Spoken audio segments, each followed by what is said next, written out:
My wife became a doctor and celebrated by filing for divorce that same day. I signed without a fight and left for good. She laughed with her coworkers about dead weight, never thinking I meant it when I left. 3 years later, she tracked me through hospital files, finding 200 missed calls and texts I never answered. I never thought 8 years of my life could be destroyed in a single conversation. But there she stood, diploma in hand, ready to tear our entire future apart. 8 years. That's how long I'd spent building someone else's dream while my own collected dust. 8 years of double shifts funding Olivia's medical school. 8 years of frozen dinners, quiet evenings, and cancelled vacations, all because once she graduated, everything would be different. The graduation itself, a Thursday in May. I'd taken the day off, bought a new shirt. This was our moment, I believed, our future finally starting. Sitting in that packed auditorium, I watched her cross the stage. When they called her name, I cheered louder than anyone. 8 years of sacrifice, finally paying off. Or so I thought. The ceremony ended. Families celebrated, planning dinners. I waited by the car while she posed, her diploma a golden ticket. She walked over, and I expected a hug, a kiss, maybe even a thank you. Instead, a manila envelope. "What's this?" I asked. "Divorce papers," Olivia said, like she was talking about the weather. I already signed my part. I stared at the envelope, then at her. No joke. No emotion in her eyes, no hesitation.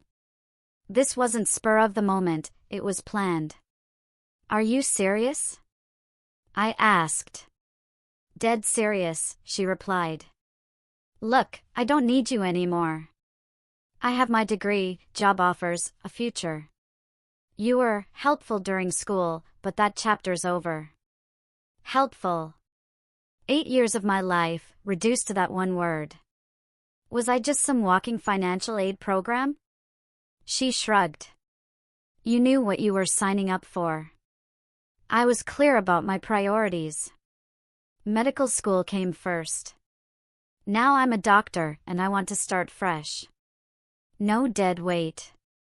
Dead weight. That's what 8 years of marriage meant to Olivia. Her colleagues were watching, whispering, they knew I was the husband working overtime for her tuition. I opened the envelope. Everything pre-filled. She divided assets, claimed the car she wanted, listed the apartment as hers, doctor money, she figured. I was getting the legal bare minimum. "You really thought this through," I said, the words heavy. "I'm not stupid. I know what I want."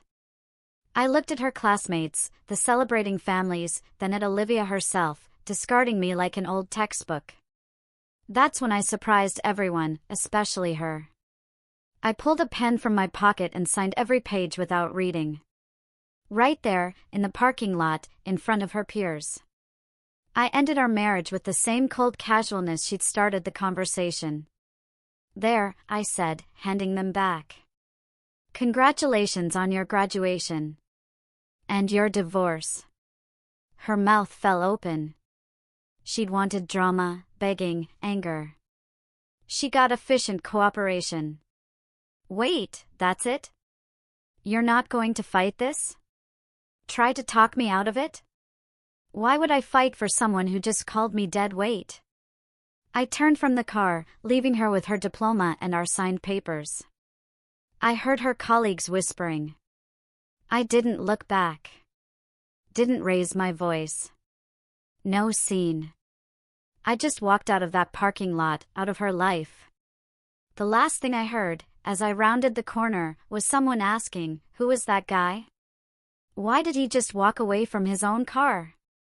I kept walking. She wanted a fresh start, no dead weight. Perfect. She was about to learn exactly what dead weight I'd been carrying all these years. 3 days after that parking lot incident, I was gone. Not just from the apartment, but from the entire state of Boston, Massachusetts. Olivia probably expected me to crawl back, flowers in hand. Instead, I executed the most thorough disappearing act of my life. The irony was, she never paid attention to our finances. She thought she'd keep the apartment because of her future doctor money. What she didn't know is I'd been paying the rent from my personal account for 2 years, not our joint one. The lease was in my name. I spent those 3 days liquidating everything that truly mattered. Closed our joint accounts, moved my half to a bank she'd never heard of. Cancelled utilities in my name, transferred my phone number, even shut off her beloved Netflix. By Saturday morning, my pickup was packed: clothes, tools, my grandmother's china she never appreciated, my vintage record she always complained about. Denver, Colorado, became my destination. Not for ties, but for the lack of them. A clean slate, a city where no one knew my story, no one would think to look. My new apartment was nothing fancy, a 1-bedroom, 15 minutes from downtown Denver, with a parking lot view, not the skyline she'd always wanted. But it was mine. Completely, legally, financially. Finding a job took less than a week: construction management for a mid-size commercial company. Solid pay, reasonable hours, and nobody asked about my personal life. Perfect. Back in Boston, Olivia was facing her own fresh start reality. First, she tried to pay rent. Turns out, landlords don't accept "I'm going to be a doctor" as legal tender. Then, 3 days later, the electricity was cut. Followed by the internet. She was starting to realize I hadn't been dead weight. I'd been the foundation. Her text started week 1, "We need to talk. This is ridiculous. You can't just disappear." I deleted them all without reading past the preview. Week 2, the calls began, 27 in one day. Every single one went to voicemail, then deleted. If it was important, she could use a lawyer.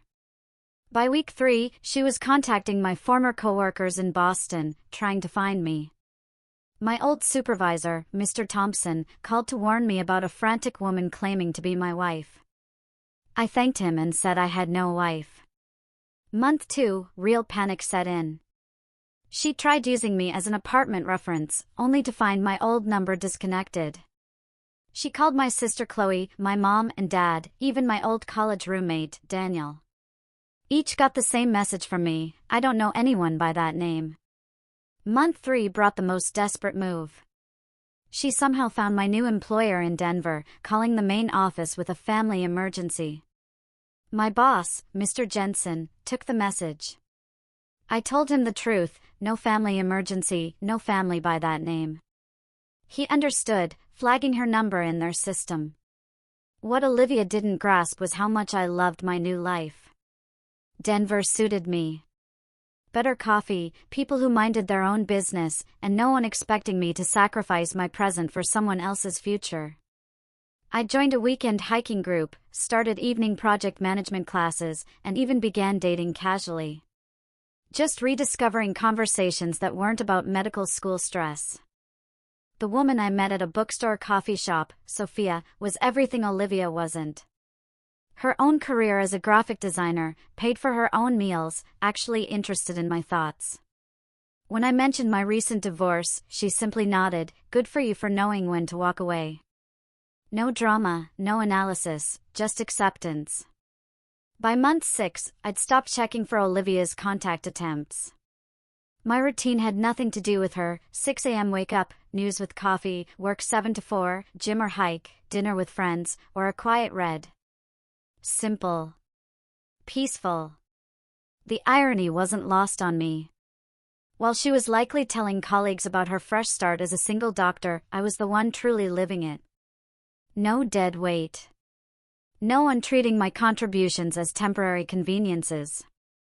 She wanted a clean slate. I'd given her exactly that, plus something she never saw coming: a completely empty space where I used to be. 3 years into my Denver life, I was thriving more than I had in 8 years of marriage. What I didn't know was that 3 years into her medical career, Olivia was learning reality had a cruel sense of humor. I found this out through Marcus, a mutual acquaintance, who loved to gossip. Her fresh start hadn't gone as planned. Being a new doctor wasn't instant wealth and prestige. Her residency salary was barely more than my construction pay. But she had six-figure student loan debt.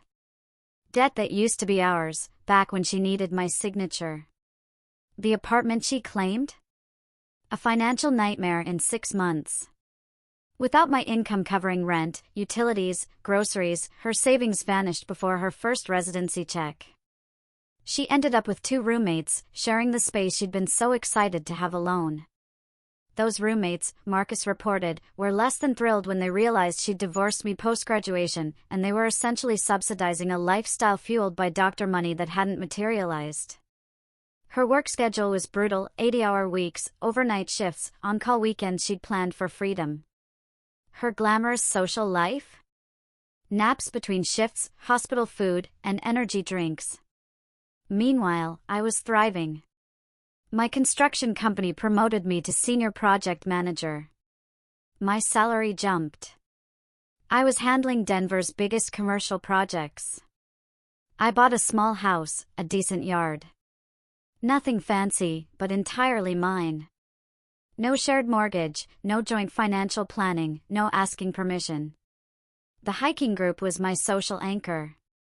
Every weekend, rain or shine, we explored Colorado's trails. Best shape of my life, solid friends, genuinely content for the first time in years. Sophia, the graphic designer, had become something serious. Over a year together, slow and steady. She appreciated I wasn't rushing post-divorce. What she didn't know is how refreshing it felt to be with someone who contributed equally, not treating me like a support system. Her own house, car, savings.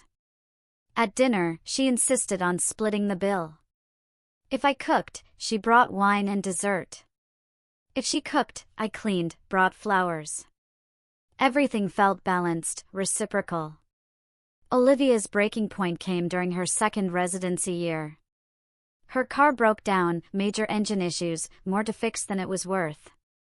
Before, I would have handled it, financing, mechanics, maybe even borrowed money. Now, she faced it alone, maxed out credit cards, no savings. She took public transportation for 3 months before getting a loan for a used car, payments eating her tight budget. That whole experience triggered an awakening, what she'd lost when she discarded her dead weight. That's when the real search began. Social media first, but I deleted all my old accounts. Mutual friends mostly chose sides, and hers wasn't winning. After 2 years of failed attempts, she hired a private investigator for a $1,000 retainer she couldn't afford. He found old addresses, employers, even family members who gave him nothing. The breakthrough came during her third residency year, when she abused her access to medical databases. She searched hospital employment records across states, looking for my name in construction job descriptions. She figured I'd need medical care eventually. It was a long shot, but it worked. A routine physical from my employer's health insurance showed up. The hospital was in Denver, Colorado, my employment with a major construction firm. She'd found me. After 3 years, she had my general location, enough to track me down. What she didn't know was the man she was looking for had evolved. I wasn't the guy working double shifts for her tuition, the one who accepted being called dead weight. I'd built an entire life without her, proved her assessment of my value completely wrong. Moved on so completely, her name rarely crossed my mind. She was about to learn, you don't throw away something valuable, then decide 3 years later you want it back. The calls began on a Tuesday morning in March. 17 missed calls from an unknown number. Then the texts flooded in, I know you're getting these. We need to talk. I made a mistake. I want to fix it. Please call. I deleted each without reading past the preview. 3 years of silence, and now suddenly she remembered I existed? I wasn't interested. The calls continued for 2 weeks, from different numbers now, probably borrowed phones. I blocked each one. 17 calls Tuesday, 23 Wednesday, 31 Thursday. She was escalating, growing more desperate with each day of silence. Then she got creative. My work phone rang a Friday afternoon. I was reviewing blueprints on site when Sarah, our receptionist, called. "Hey, there's a woman here claiming to be your wife. Says it's a family emergency, needs to speak with you immediately." "What does she look like?" Sarah described Olivia perfectly. My ex-wife had found my employer and driven all the way to Denver. Sitting in our lobby, spinning some story about urgent medical news. "Tell her you couldn't reach me, I'm out of state for 2 weeks. Take her contact info, say someone will call." Got it. Should I actually call her back? No. An hour later, Mr. Jensen, my boss, called. Olivia had waited 3 hours, repeatedly asking if I'd called or shown up. When it was clear I wouldn't, she left her number and a handwritten note. What did it say? Something about discussing your future together. She seemed pretty upset when she realized we weren't helping her track you down. Thanks for handling that. No problem. We get crazy exes sometimes. I'll flag her info. She didn't return to the office, but she found other ways. That weekend, she drove all over Denver, looking for my truck in apartment complexes and restaurant lots. Sunday evening, my hiking buddy Ethan called. A woman matching Olivia's description had approached him at a coffee shop, showing a photo, claiming she was looking for her estranged husband. Dude, I didn't tell her anything, but she was really determined. Said she'd been searching for 3 years. Thanks for the heads up. If she approaches you again, you've never heard of me. Copy that. Monday, a new strategy. She'd figured I was somewhere in Denver and blanketed the city. Neighborhood Facebook groups, Nextdoor, even Craigslist missed connections. All with the same message, looking for my husband. Lost touch after medical residency. Please help me reconnect. Sophia, my girlfriend, showed me a post Tuesday evening while we cooked dinner. This is weird. Some woman is posting everywhere, looking for her husband. Old photo, sounds desperate. It was a photo of me from our marriage, years ago. The caption read like a missed connections ad, full of regret. Sounds like someone who doesn't understand some bridges can't be rebuilt once they're burned, I observed. Sophia nodded. The comments are brutal. Most people are saying if her husband wanted to be found, he wouldn't have disappeared so thoroughly. She was right. The comments were full of people pointing out the obvious: men don't vanish unless there are serious reasons. Many women shared stories of ex-husbands going no contact, the consensus clear: this level of avoidance meant deep damage. Wednesday, the most desperate move yet. She found my address. I came home to her sitting in her car outside my house. Mrs. Rodriguez from across the street flagged me down. That woman's been here since noon, asking everyone if they know you. I've never seen her before, I told her. If she approaches you again, please call the police for suspicious behavior. I pulled into my garage, entered through the side door. She knew I was home. The confrontation was coming. 7 p.m., the doorbell started. Continuous, aggressive rings for 2 minutes, then knocking, then more ringing. I ignored it, ate dinner, read my book. Around 9, she started yelling through the door. I know you're in there. I saw your truck. We need to talk like adults. I drove 16 hours. I'm not leaving until you listen. The neighbors were getting a show, porch lights flicking on. I called the non-emergency line. Someone trespassing, disturbing the peace. It's my ex-wife, refusing to leave. Officer Miller arrived 20 minutes later. I watched him talk to her. Animated, gesturing towards my house, probably telling him about her 3-year search. He knocked. Sir, the woman claims to be your ex-wife, says she needs to discuss important matters. Will you speak with her? No. We've been divorced 3 years. No interest in communication. I'd like her removed. Understood. I'll escort her off and explain she needs to leave you alone. He walked back to her car, had a firmer conversation. She got in, drove away without looking back. 5 minutes later, an unknown number texted, "The police can't stop me from loving you. I'll wait as long as it takes." I screenshotted it, added it to my file. If this escalated, I wanted documentation. 3 years of silence, 2 weeks of desperation. She'd found me, but finding someone and reconnecting? Totally different. A Saturday afternoon, I was at Home Depot, loading lumber for a deck project when I heard her voice. "Please don't walk away." 5 minutes. I turned. 10 feet away, Olivia. Thinner, dark circles under her eyes, frantic with desperation. 5 minutes for what? To apologize. To explain. To ask for another chance. I closed the tailgate. "You had 8 years of chances. You used them all up in a parking lot 3 years ago." I was stressed. Medical school was overwhelming. I said things I didn't mean. I've regretted it every day since. Which part? Calling me dead weight, or realizing that dead weight was actually keeping your life afloat? She flinched. I never should have said those things.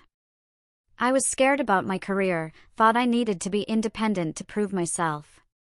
How's that working out? Her jaw tightened. Harder than I expected. The hours, the money, everything. I realize now I gave up the best thing in my life for a career that isn't what I thought. I leaned against my truck, arms crossed. "So, let me get this straight. When you thought you'd be wealthy, successful, you threw me away. Now reality's hit, you're struggling, and suddenly I'm the best thing?" That's not how it was. That's exactly how it was. You said it yourself, you didn't need me. Helpful during school, that chapter was over, remember? She looked down. I was wrong. Yes. About a lot of things. I know I hurt you, but we can fix this. We had something good before medical school took over. I almost laughed. We never had good. I had 8 years of being your personal support system. You had 8 years of free financial and emotional labor. Those are 2 completely different relationships. That's not fair. Fair? You want to talk fair? Here's what's fair, you got exactly what you asked for, a fresh start, no dead weight. I got exactly what I deserved, a life where I'm valued. I value you. I always valued you. You valued what I provided. There's a difference. Tears formed. I love you. I always loved you. I just got confused about priorities. No, you didn't get confused. You got honest. For the first time in 8 years, you told me exactly what you thought of me. The only thing that's changed is your circumstances. People change. I've changed. Have you? Or are you just desperate because being an adult is harder than you expected? A long silence. Then, what can I do to prove I'm different? Nothing. Because I'm different now, too. What do you mean? I'm not the same man you discarded 3 years ago. That guy who worked double shifts for your bills? Gone. The one who accepted being called dead weight? He doesn't exist. You're talking to someone completely different. I don't believe that. People don't just become different. Sure they do. Especially when forced to rebuild their entire life from scratch. Want to know what I've learned? She nodded. I learned I'm pretty good company when I'm not constantly worried about someone else's stress. I have interests that don't revolve around medical school. I learned what it feels like to have conversations that don't end with complaints about professors. Her face reddened. I learned when you date someone with their own career and money, relationships become partnerships, not charity cases. Mutual respect is possible when both contribute equally. You're dating someone? I'm engaged to someone. The words hit her like a punch. She stepped back, hand to her chest. Engaged? 3 months ago. We're getting married in September. But we're still married. No, we're not. You divorced me, remember? Signed papers. Very efficiently handled. We could still, if you wanted to try again. I don't want to try again. I want to move forward with someone who chose me when she had options, not someone who only wants me back because her other options failed. She cried openly. This isn't how it was supposed to go. How is it supposed to go? I was supposed to gratefully accept you back after 3 years of treating me like garbage? Yes. No. I don't know. I just thought if I could find you and explain. You thought I'd be sitting around, waiting for you to realize your mistake? Like I was on pause? Her face confirmed it. Here's something you never understood, I don't wait for people to figure out my value. When you threw me away, I took you at your word. The man you're looking for remarried someone who appreciates him from day one. I could appreciate you now. Too late. Someone else already does. I got into my truck. She watched, hoping for reconciliation. I rolled down the window. Next time you find something valuable, try not to throw it away just because you think you found something better. Most people only get one chance to make that mistake. I drove away, leaving her in the Home Depot parking lot with the same expression she had 3 years ago. This time, she understood exactly what she'd lost. 2 weeks after Home Depot, one last desperate move. She showed up at my workplace again. Different story this time, she told Sarah, our receptionist. She was a doctor with urgent medical information about my health. Mr. Jensen called me into his office. Your ex is back. Claiming medical emergency. Should I call security? No, I'll handle it. I walked to the lobby. Olivia was waiting, still in scrubs from a night shift, looking worse than ever, running on coffee and false hope. Medical emergency? I asked. I needed to see you. And you thought impersonating a doctor with urgent health information was the way to do that? I am a doctor. You're also a liar. No emergency, is there? She shook her head, tears forming. Here's what's going to happen. I'm giving you 2 things. Then this ends forever. I pulled an envelope from my jacket. First, this is a restraining order. Any further contact, direct or indirect, showing up at my work or home, contacting my friends, creating fake emergencies, becomes a legal matter.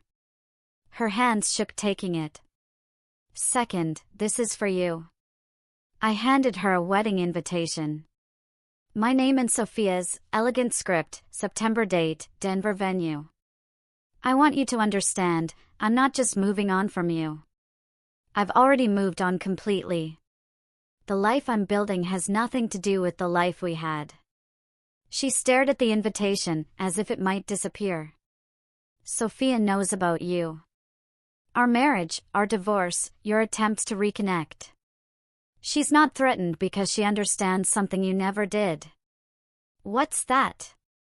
That when someone chooses you every single day, instead of just keeping you around until something better comes along, it creates a completely different kind of relationship. Security had arrived, summoned by Sarah. These gentlemen will escort you to your car. If I see you again, if I hear from you again, if you contact anyone in my life again, the next conversation will be with my lawyer and the police. She was crying harder, clutching the papers. I know I made mistakes, but this feels cruel. Cruel would be leading you on, pretending there was hope, or that 3 years of rebuilding my life could be erased with an apology. This is honest. I love you. I know you think you do. But love isn't something you discover when you're desperate. Love is what you nurture when you have choices. Security stepped forward. She let them guide her out. At the door, she turned one last time. Will you ever forgive me? I already have. That's why I was able to move on completely. She left. I never saw her again.